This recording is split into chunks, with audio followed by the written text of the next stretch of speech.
Hi good evening. So பார்த்தீங்கன்னா அப்படின்னா காலையில் இதோட அனாலிசிஸ் போட்டிருந்தேன். லைவ் அனாலிசிஸ் தான் போட்டிருந்தேன். ஓகேங்களா? உங்களுக்கு டைம் இருந்தால் பாருங்கள். கீழே டிஸ்கிரிப்ஷனில் லிங்க் கொடுக்குறேன். அப்போ நான் சொல்லியிருந்தேன், இப்போ மார்க்கெட் வந்து இந்த ரேஞ்சில் ட்ரேட் ஆகிட்டு இருந்தது.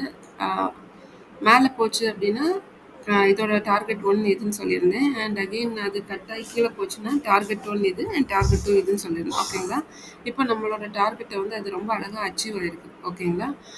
ஓகே. ஸோ இது பார்த்தீங்க அப்படின்னா பியூரா வந்து ஒரு ப்ரைஸ் ஆக்ஷன் தான். ஓகேங்களா? வேற வந்துட்டு நம்ம யூஸ் பண்ணுறது பார்த்தீங்கன்னா பிவட் பாயிண்ட் இது வந்து ரொம்ப ஒரு கன்ஃபர்மேஷனுக்கு யூஸ் பண்ணுவோம். அதுக்கப்புறம் வந்து பார்த்தீங்கன்னா மார்க்கெட் ஸ்ட்ரக்சர் ட்ரெண்ட் லைன் இது இவ்வளோ சுற்றி சுற்றி தான் என்னோட ஸ்ட்ராட்டஜியோ ஏதோ ஒன்று இருக்குமே தவிர்த்து ஸ்பெசிஃபிக்காக எந்த ஸ்ட்ராட்டஜி அப்படின்லாம் எதுவுமே எனக்கு கிடையாது.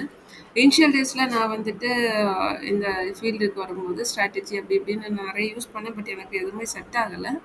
பட் இப்போ வந்து பார்த்தீங்கன்னா ப்ரைஸ் ஆக்ஷன் அதில் மட்டும்தான். ஓகேங்களா? மார்க்கெட் ஸ்ட்ரக்சர் ஏன்னா அந்த அனாலிசிஸ்லேயே லைவாகவே போட்டிருப்பேன். அதில் நான் எதுவும் பெருசாகவே நீங்கள் நல்லா திரும்ப திரும்ப வாட்ச் பண்ணாலே உங்களுக்கு அவங்க எப்படி பண்ணுறாங்க ஒருத்தங்க அப்படின்னு புரியும்.